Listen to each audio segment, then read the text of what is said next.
Hey, bookish baddies. Welcome to Black Girls Lit. Where fine women, fine literature, and fine libations collide.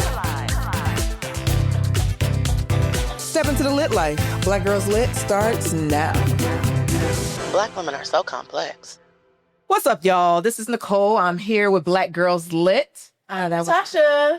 I'm Lex. I'm Star, and today we have joining us our special guest, still here, Miss Stephanie. Hello. Hey, Steph. This is the second of 3 very special episodes where Black Girls Lit are deep diving into the Legacy of Orïsha series. Today, we're looking at the second book, Children of Virtue and Vengeance. Remember, this month, only August, because it is a very special month, our own Star's birthday month. Okay. Happy birthday. And this episode actually will be dropping just before her birthday. So honestly, when you guys are listening to this, we probably will already be like mid-birthday celebration. Yeah. Because we're dropping on the 1st, the 15th, and the 29th. So tune in, be ready for it. Let's go ahead and jump right into book 2. I'm going to talk about our BGL cocktail to go along with this episode. It is called the Gold Star. Shout out to Star. Happy birthday, girl. Okay, so as we said in episode 1 for this whole series, our spirit of choice is rum, my fave. In the Gold Star, you will see some pineapple juice, fresh, some ginger, fresh lime juice, and turmeric. The rum that we're choosing today is the El Dorado rum. It is a gold rum. Last episode, we used a white rum. So we're kind of stepping up in our color palettes here. So let's try it. It's sweet. It's very ginger forward. That's what I taste first. You taste some ginger? I taste the pineapple. Yeah, all pineapple. Oh, It's good, though. Almost no rum. but don't drink it all. When you go on like those vacations like Jamaica or some kind of Caribbean, Very Caribbean. but olive. It's a little sweet. Yes, but don't drink it all, ladies, because this is actually the cocktail we'll be doing with our first pairing later in the episode. So sip, be cute about it. Don't drink it all, though. She got to remind us, don't drink it all. I know how y'all are. Like, Listen. she knows us. It felt a little judgy. Definitely judgy. Didn't mean to be. I just want to make sure, because we're giving y'all a drink and something that goes great with it. So You're right. Okay. So we're getting into book 2 today by the #1 New York Times bestseller, Tomi Adeyemi. Nice. Today's book is The Children of Virtue and Vengeance. This is the second in the Legacy of Orïsha trilogy. Let the battle continue. Boy. yeah, did it. Did it ever? Oh my So goodness. let's go ahead. And keep in mind, it was the second moon we're on, so Okay. yes. So we'll go ahead and jump it off with our rating system. Y'all know how we do. We either cheers if we love it. That's a 4 stars. Baby sip if it was okay, like a 3 stars. Baby sit if we got through it. It was a struggle, but we got through it. Took us a little bit of time. Or send it back if we did read the book, because we are about reading the books here, but we did not enjoy it at all. Okay. I'm gonna go ahead and start off. I'm gonna go ahead and I will say, I'm so torn here. I'm gonna be like a 6.5. I'm gonna be like 3.5 stars. Hey, what is happening with you? I know. You okay? And it's not like me. Because this thing, if you read the first book, you had to read the second book. Like the way it ended, you had to read it. So I did read. I read like right back to back. But we'll get into it. I'm coming in at a 6.5. I'd be a 3.5 if I had to be honest with you. Okay, Nicole, where you at? Any, mini, money. Babysit. Babysit. Oh, okay. You wouldn't but cheers to babysit, okay. I know. Maybe not my genre of books in general. It became, I like some of the stories. It just became a lot of fighting. I'm a peaceful soul. Yeah, we'll talk about it later. Lex, where you at? I think I'm going to be on board with Nicole with the babysit. This was a tough, I don't know about y'all, but I struggled to get through this book. I did listen to it on audiobook, but no, that's a lie. I read half of it and then I listened to the other half on audiobook. And the reason I switched to audiobook, because I felt like when I was reading it, I was just going through the motions, but not like retaining the story. And so I was like, let me try listening to it, visualize. I felt like I was listening to war manuscripts the whole time. So yeah, it was tough. It was tough for me. So yeah, babysit. Yeah, it was a struggle. It was a struggle to get through it. It was like on and on and on and on. Unfortunately, babysit for me as well. So I'm going to do a sip and babysit. So let me do like a 2.5. Yeah. I have to get on board with everybody else. It was just a continuation of, can I get some more good parts? Like, can I get some more good feels? It was just a never-ending saga where, as we said, we'll get into the book as far as, I'm tired. I don't want to no more. I don't want to anymore. So yeah, I give it a 2.5.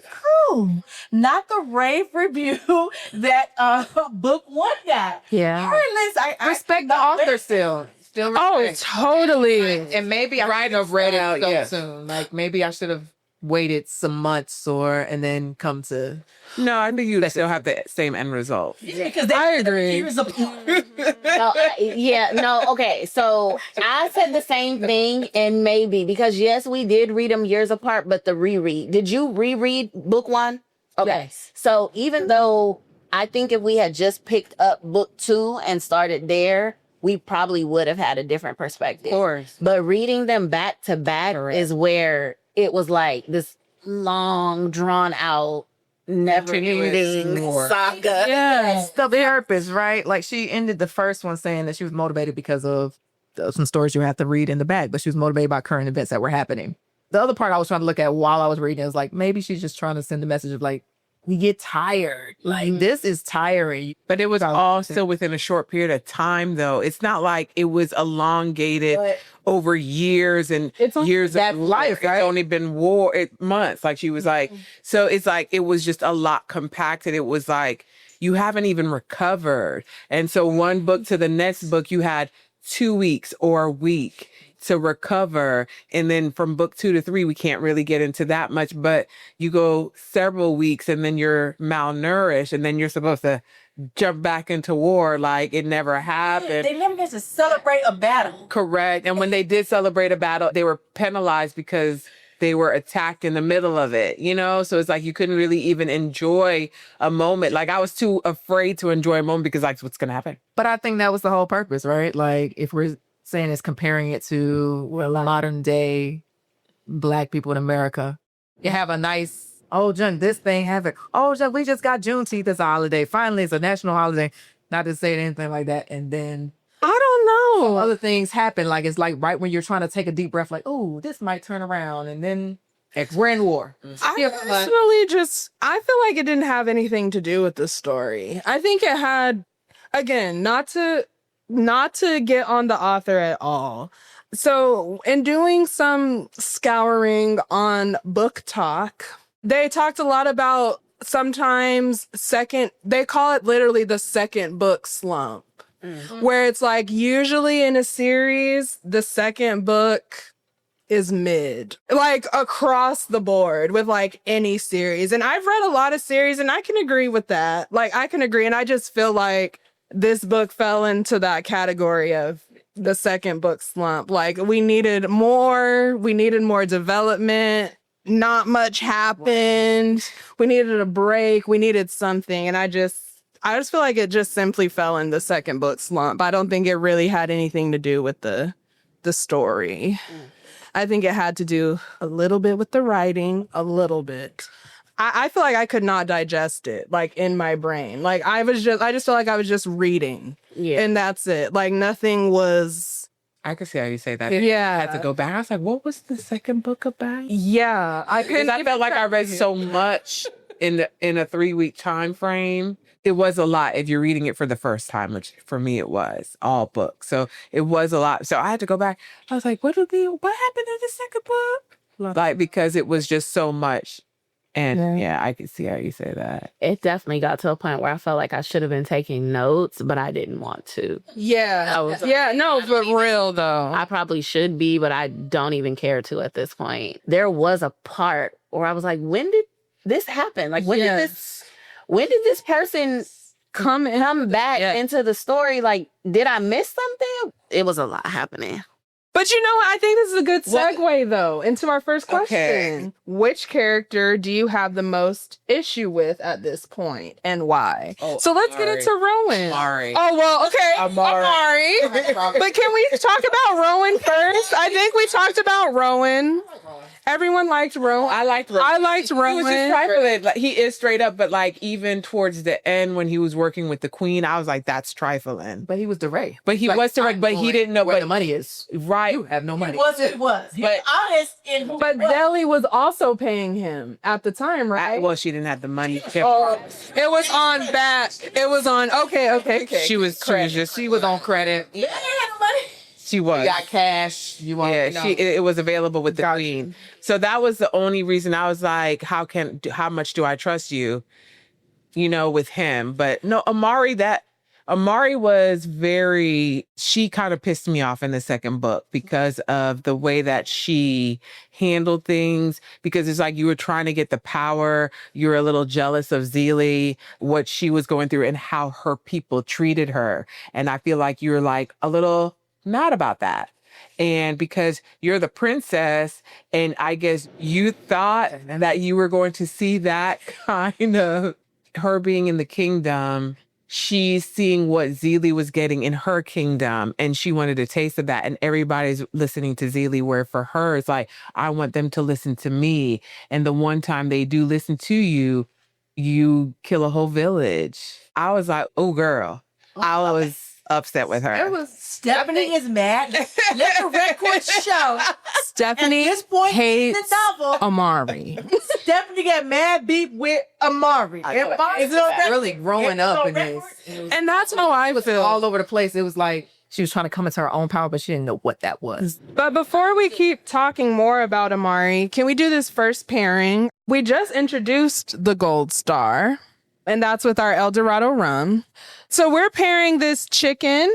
How is this prepared, Nicole? Tell us about the chicken. Suya. Ah, yeah. Suya chicken. Be careful. Yep. That means spicy. Pairing is not bad together. Which character do you most have issue with at this point, and what? This sounds weird because y'all let me know if I'm right, but right here. Inam? Yep. I just don't get it. Amari and him are going through the same kind of the fight of heart and power. His power more important to me, or is my heart more important to me? Like, you could see the battle between which one stands first. I am in agreement with you. At this point in the book, I got mad issue with Anand. Like, I was like, bruh, for real. Again, first of all, I was mad with him for still left over from first book, when he had let the girl get all scarred up, when he let her dad catch her.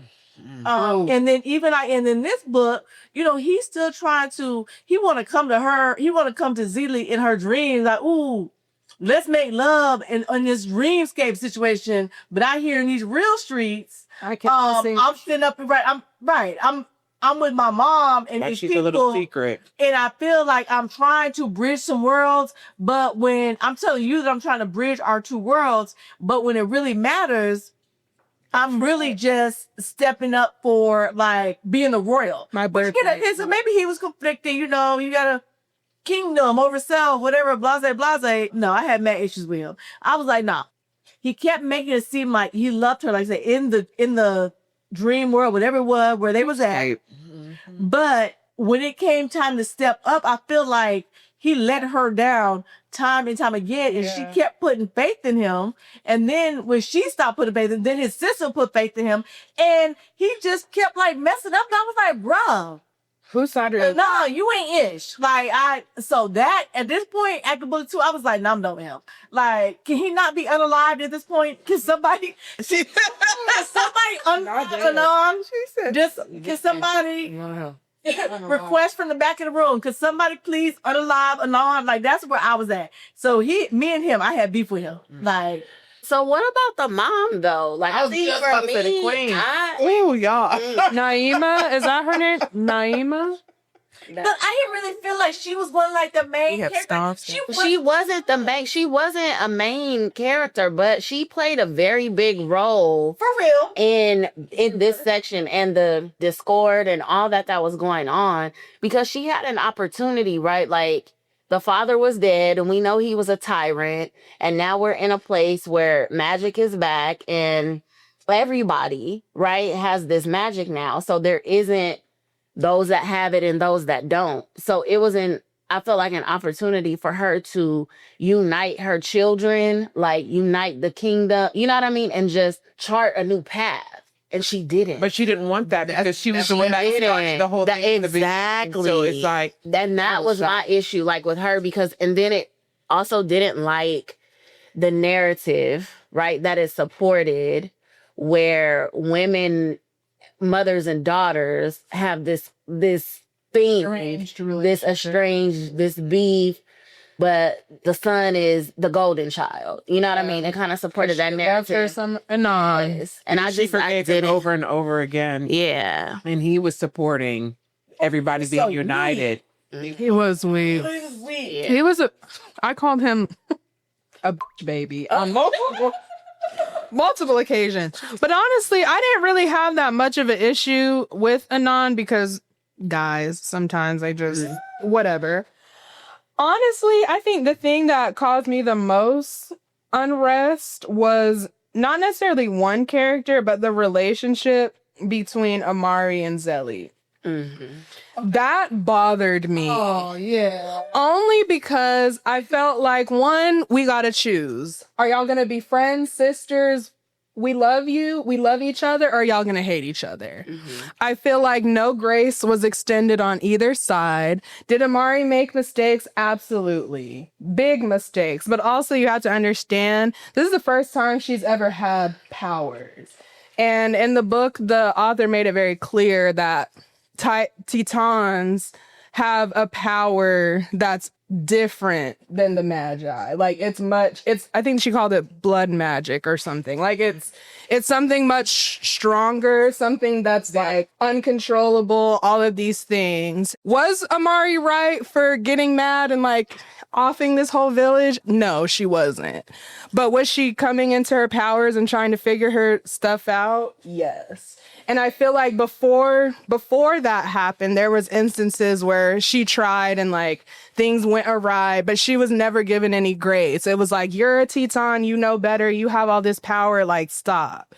And same thing with Zelly. I feel like there was just this jealous, like this, I can't describe how Amari was feeling towards Zelly, but it was like definitely this animosity a little bit at one point in that book where I was like, are y'all gonna like each other or are you not? Like, can we come together? Backstabbing in a little bit of time. It was too much backstabbing. It was in a little complex like, no, my idea is better than your idea. Let's choose my idea. And then when my idea wasn't received, you're mad at me. It's some resentment towards. There was never any grace. It wasn't at all. It's not a friendship. They understood each other though too, because they said, did they? No, our values don't align. Like we don't have the same end game. Like they knew. Well, yeah, I think they knew. I don't think that's understanding each other, but I think they knew where each other stood. Because I think it was in this book where Amari, like, they were kind of essentially like swapping sob stories. Like, Zelly was like, there's no reason for you to be upset because you grew up in money, you did it, and both of I'm not gonna say all that, but like, I went through what I went through, but Amari was like, no, at least you had parents that loved you. Correct. And like supported you. Like, my dad wanted to damn near kill me every day of my life. Mm-hmm. There was never any like compassion, empathy, never compassion. It was just always this like, so what? Like this competition or this like oppression Olympics thing going on. And it was just very disturbing to me, only because at the end of the day, you're two Black women and you're both trying to do the same thing. You're both trying to have peace. And so it's like, if y'all can't have peace amongst each other, how are you both going to be leaders and like show that? And that was where the maturity became an issue because they didn't have it. You're right. They both wanted peace at the end of the day, but they were definitely like disagreeing on The way to handle it. And they just never gave each other grace. in the beginning. They were more aligned, but about how to get there. But there definitely was points where they disagreed on the route. Like, hey, we trying to get to this end point, but at some point, they definitely was like, hey, it's a fork in the road. I'm gonna go this way, and you want to go that way. But the resentment, I think, started with Zaylee. Because if you think about it, it was once the magic returned and everybody had. She was like, she wasn't slashing. No, she didn't like that. Yeah, like that, I feel, is where it started. Yeah. Because Amari was still on some trying to maintain the relationship for what it was before. And the resentment was whatever guilt or whatever Zaylee was feeling about the ceremony and how, like, now all of a sudden everybody got that, like, y'all got it too, but we've been convicted for years because of this thing. And now, so I think the resentment and the downfall of the relationship started there. That is true. That because it's sort of like, okay, we both have magic. We don't have to say magic. Yeah. This is passed down to me from generation. The gods gave it to me in this different way. You know, we have these certain ceremonies. We respect it like this. So even when you think about when Amari was like, well, hey, just teach me the incantation. She was like, no, you don't even get it. Like, I'm not just going to teach, because to you, it's just some words to say. But to me and my people, there is meaning, like there's something behind every one of these words. So you want me, you just like, hey, no, teach me language, but you're not really feeling it like I'm feeling it. So add that to the list of my frustrations with Amari. Add that.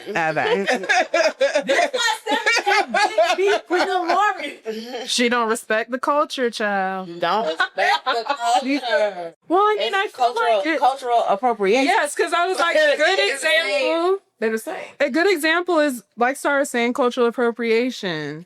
Black people, Black women got persecuted for the hairstyles we wore, for braids, for cornrows.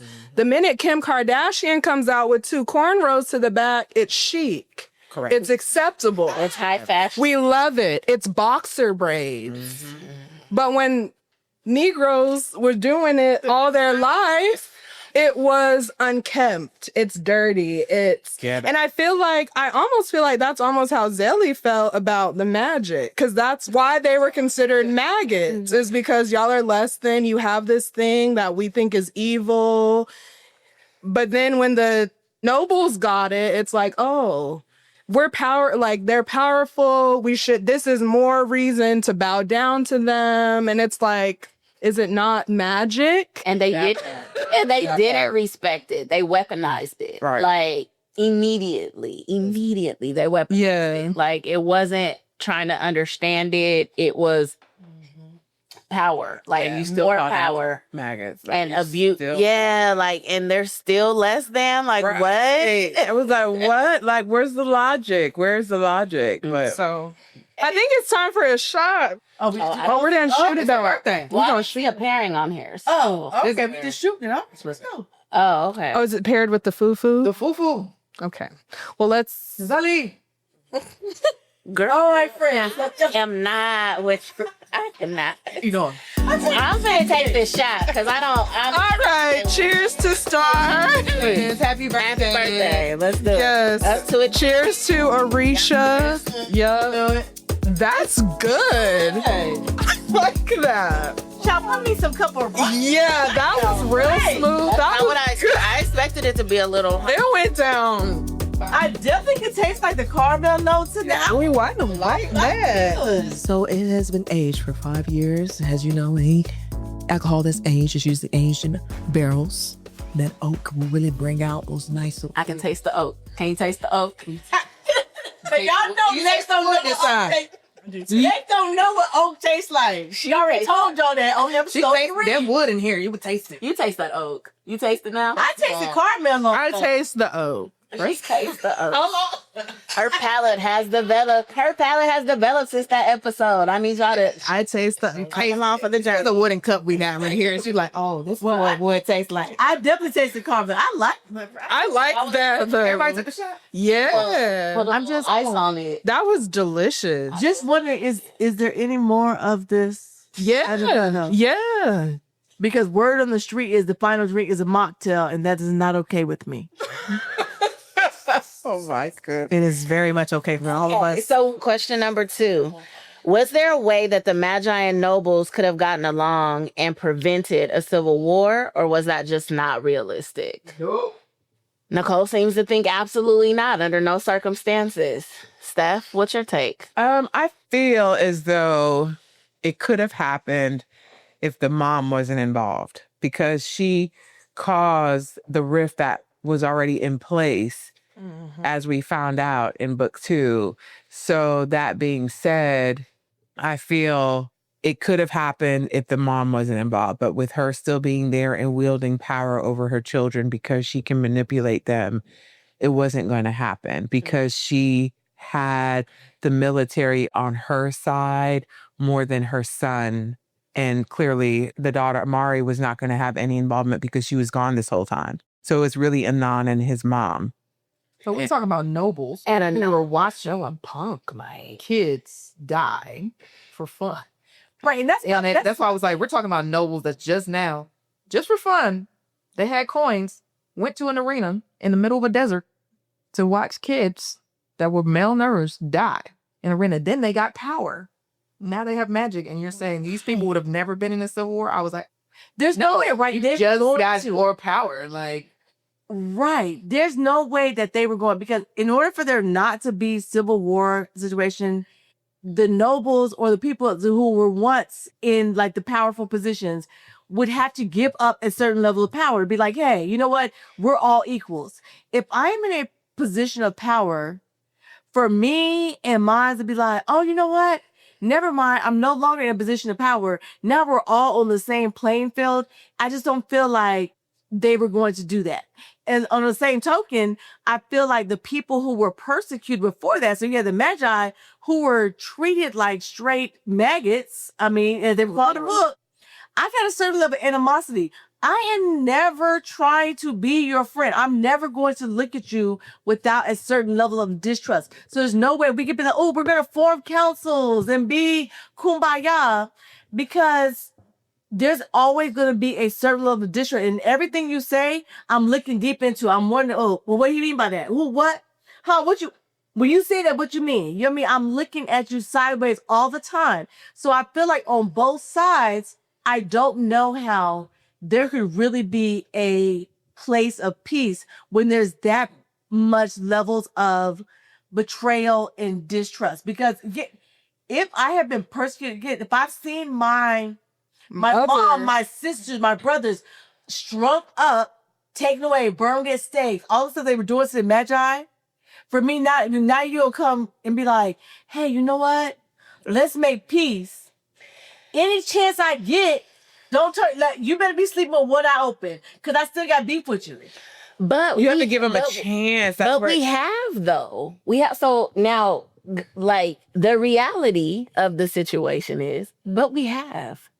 Like, we as Black people in this country, we have absolutely survived persecution. We have absolutely survived hangings, lynching, like all the things. And yes, there was a war, but yeah, like we do. Would you say we get along? Like we wage war, yes. We don't feel live, like you we still get, that level of yes, distrust? there is absolutely a level of distrust. There's absolutely a level of animosity. But the fact of the matter is we do get up every day and we live in peace. Like, we get up every day and we live peacefully. Yes, we do. Like, we get up, we go to work with each other. We go to sporting events with each other. We go to concerts with each other. We go to the grocery store with each other. Like, what? Yes, we These do. are nobles we're talking about. We're not talking about our everyday. But I'm saying the parallel has in the entire series, right? And again, the author, her whole intent and purpose was the parallel of what is going on current and present day. You know what I'm saying? And she just created this fantasy world to tell the story. But it's, yeah, the reality of it is, yes, we do. Yes, we can. Like, we do it. Way to coexist. Yes, we do it. And not that it's always, you know what I mean? Like, it's not always kumbaya. It's not always the most comfortable thing. It's maybe not necessarily the thing that we wake up like, whew, I get to, it's still a struggle. But yes, we absolutely do it. And can it be done? Yes. Like, could it have been done in this situation? Yeah. It could have been. You're saying like the Magi gives them more power than they already didn't have. Not the nobles ever giving up anything. Say that again. I want to make sure I hear you. I'm saying pretty much from the analogy I'm hearing you is the Magi, which would be us. We just give up power not to fight. We're not going to fight. We'll stay in peace to keep you at peace. We don't ruffle your feathers. You live in the world that you created. You might say 2 comments to you, but you still get to have your world. Like, it's never the nobles giving up some type of power, some type of relinquishing of let this be. Or even taking accountability. When do Saying it's no longer. But is that realistic? I don't think that's realistic, Lo. Even outside of war or anything, like, in what world ever are people with power going to give up power? That's Why? what I say. Would that be a thing? But that doesn't mean that automatically equals war. Like, But this is the first time the Magi was actually going to rise up and be like, forget this joint. We will die. We will fight you. We will no longer sit here and say we don't even have power. We have power. But the royals were still trying to find a way where they could coexist, where they could still run the kingdom and still be over the power. No, Amari wanted it too. Amari wanted them to coexist as well. It was just Not the queen. not the queen. And I feel that's where the issue runs into. Could they coexist is more of the queen. I feel like the kids were trying to get them there. And if they can give them understanding, this is a time where there's no social media cameras. This is just, there's no newspaper. This is the kingdom giving you this information. So if stories could be told, I'm such a good person. Like, I want the goodness of everything to come out, you know, and people are good. So I'm trying to always look at the good of things. So I feel like it could happen.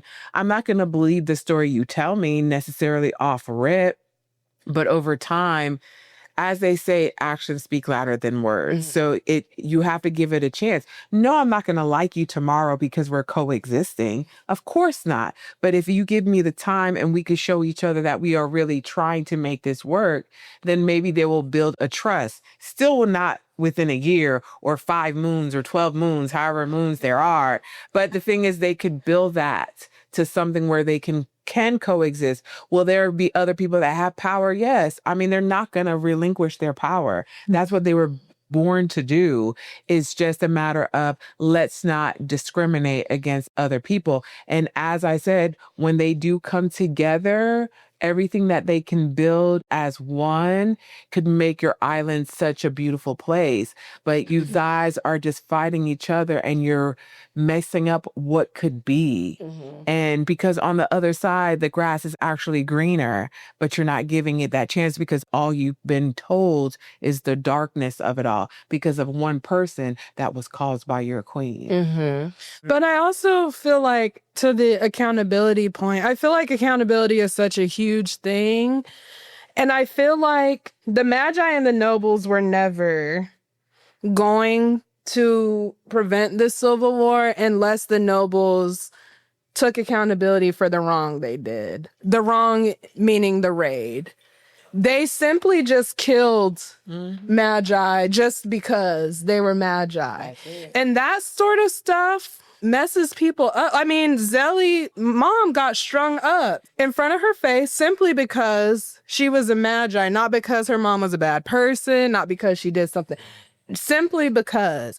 And I think that's kind of what was, I don't want to say swept under the rug, but more so swept under the rug by Anon and the other nobles. I think Anon was trying to work towards peace. I think like early in the second book, the whole thing where they were running out of food and the nobles had food. And so he was like, all right, we're going to ration it out to everybody. But then here comes Zelie and her people, and they burnt the whole thing because fuck y'all. Like we're not yet. Sure, this is an olive branch, but let's not forget you killed my mom. You probably killed my mom's mom and my mom's mom's mom, and you never said I'm sorry. You never said you were wrong. You never said that I made a mistake. Nothing. They just blew over and said, okay, here's the olive branch. Can we have peace now? And I feel like when you do it that way, there was no way they were going to prevent a civil war ever. Accountability is so huge. Just saying I'm sorry not saying that it can replace the life of someone that you lost or erase the hurt, but at least it's like, okay, you know and I know that you were wrong. We can take steps towards that, and that never happened. Nowhere in the series, it never happened. So they were never going to be at peace, ever. Personally, is how I feel. Star is disagreeing so bad. She's like, "Can I jump out of this seat?" She like, said, Not even making parallels to the real world. I'm talking about in the book. They were never. Well, even parallels to the real world. I'm like, yeah, we never got our 40 acres. we do. this is a thing. But this is the thing. You're talking about, okay, so we're talking about, let's coexist. But we're talking about I have friends who are, no lie, they're biracial. So they got like white dad, black mom. Okay, and not me, because I'm 47. So they like in their 45, 46. When they were born, like one of my friends, no lie, her parents had to leave the country, went to Canada to get married because her existence was against the law. So we only talk about, people are like, oh, well, I don't know why y'all are mad. Slavery was hundreds of years ago.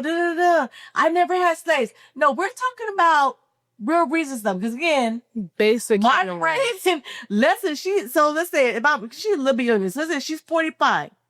Her parents' marriage was not legitimate because it was black and white. So when you're talking about coexisting and making that parallel between, okay, well, can the magi and the non-magi, the nobles, the royal, whatever, can we create this world where we're going to be able to, we can coexist, but if there's still going to be rules and laws where we definitely have a visible line of hierarchy, is that peace? Because we're just waiting for one person to like hype us up a little bit so we can be like, hey, guess what? We at Magic and F y'all, we about to come in here and magic y'all out of this place. Or the other side waiting for this one somebody to give them a little bit of power to be like, hey, let's shut all this magi stuff down. Let's put them back in chains. Right? What world do we live in? Yes, every day. That's the fucking world we live in. Like, what? Yes. That's exactly the fucking world we live in. Like, every single day. Yes. Like, why are y'all saying no when, yes, that is absolutely our reality. That is our reality as Black people in this country. Yes, it's our reality, but is it right? That wasn't the question. The question said, was it realistic? Was it not realistic? It's realistic as hell. We do this shit every day. Well, I guess I was taking it more so is preventing the Civil War realistic. I think that's what I'm preventing the Civil War. I don't think it was. So it's a two-part question. Yeah. So let me reiterate. It was a two-part question. The first part of it was, could they have gotten along and prevented the Civil War? Probably not. Like, the Civil War had to happen.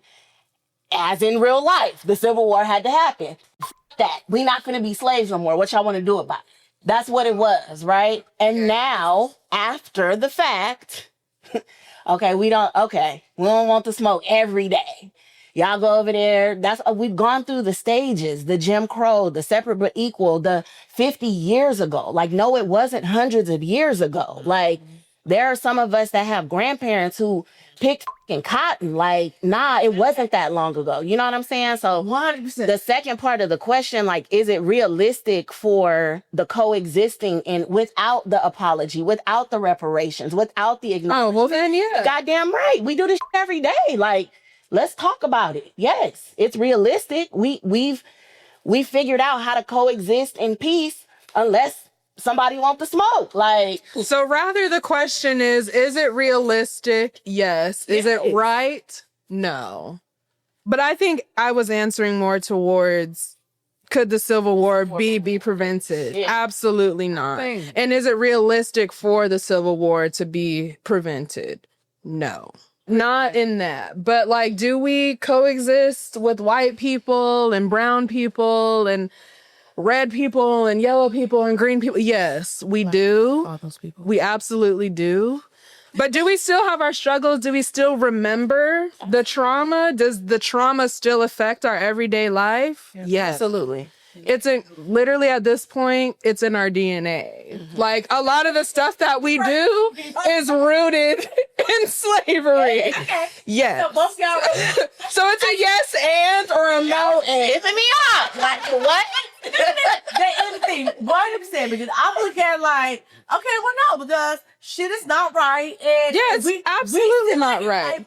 People getting lynched today, every day, My still. parents thought that they had fought, that they was done with. Fights that my grandparents thought that they was done with. And fights that I thought, hey, my kids, I don't need to tell them such, because that's a fight that's already been won. We not fighting, but then when all of a sudden, we fight the same damn fight and shit. What year is this? And so it's still there. So I guess when I said no, because we still got to keep fighting every day, I guess that's where I was coming from. Yeah. But you're right. Yes. Can we coexist? Can we do the thing we doing? Yes. But also at the same time, not forgetting that, hey, at any day, Yeah. Like, please understand. Because you say the wrong thing, we're rising up. yeah, like, and that's You and move that's incorrectly, fine. we're Yeah. rising up. All right, so the next drink that we are doing is another mocktail because hashtag inclusive. This is a blueberry bash mocktail. Yeah. We're gonna drink that. It looks like we have some jollof rice. I love jollof rice to go along with this, but it is a mocktail to our girlies who are being mindful of their alcohol intake. So cheers, ladies. Kind to your liver, and your liver will be kind to you. Period. That's what I say. Oh, word. That sounds like the next quote of the week. Y'all better like that post because that's definitely quotable. That's real good. What's in here? It's blueberry Is it juice, Scotch? guava juice, and lime, and a splash of sparkling water. Okay, I do taste. I'm adding a rum to mine. Okay, so the next question is, as we're scooping our jollof, how do you respond when everything you were taught to believe reveals itself as a lie? Okay, because let's talk about when Inan found out that everything that he thought, and you find out the truth behind it. So you moving in a certain way based off of your belief, what you've been taught, and all of a sudden it's revealed that, oh wait, that is not correct. What do? Like, do you all of a sudden, like, you just change the way you move in life? Like, how easy is that even? I think a lot of things just apply in the time. I think sometimes truths apply when they were there. Now his was definitely a lie. I think sometimes our parents did certain things that we probably wouldn't agree with today. But also on the other side of that, like I don't think I have grown up blind to like the realities of the world. But I can only imagine, like, if it was ingrained in you since birth that people with red hair are evil and you should stay away from them. Every day or very frequently, you're hearing, hey, if you go next to that redheaded girl, she's going to put a curse on you. Stay away from her. You should be scared. I think if you grow up in an environment like that, you're obviously going to be fearful, or you're going to perpetuate whatever stereotype or cycle that they've given you. So I can only imagine when, like, how old were these kids? 19, 18, 17. And you find out that that's not true. I imagine that is a bit of it's going to take some time to be like, okay, like everything that I thought, everything that was ingrained in me, I mean, books, literature, everything that I learned is a lie. I feel like that's a lot to take in, but does that mean you don't do it? No, because if it's wrong, it's wrong. But I can imagine it's a lot. Like then you're questioning your whole reality. And I feel like Anon was going through a little bit of that because he was legit scared of magic. Like, legit made him nauseous to even think that he had these powers that he was told was evil. Not to say that his actions were justified, but I can only imagine like the struggle that he was going through, like trying to figure out what actually was right for himself and what was not. Mm-hmm. All right, bookish baddies. Well, with that, we're bringing episode 2 or book 2 to a close. It was a ride. This one, Wild. challenging for sure. Emotions ran high at some points, but we're not done yet. We'll be back for book 3. We're going to again hold off on the lit challenge until we finish book 3. I'm nervous. So it'll be at the end. Yeah, because now it's building up now. Yeah, it's a whole thing. Cheers. You ain't got no good it's your birthday. Hold on. What's the thing that we say? Up to it, down to it. I think it's those that don't do it. We do it because we used to it. Drink drink. Something like that. Okay. She said just a little something like that. Thank you. As she spitted the whole lyric, just a little something like that. Thank you for listening to the Black Girls Lit podcast. Tune in for our next pour and our next page, The Children of Anarchy and Anguish by Tomi Adeyemi. Make sure to like, subscribe, comment, and follow.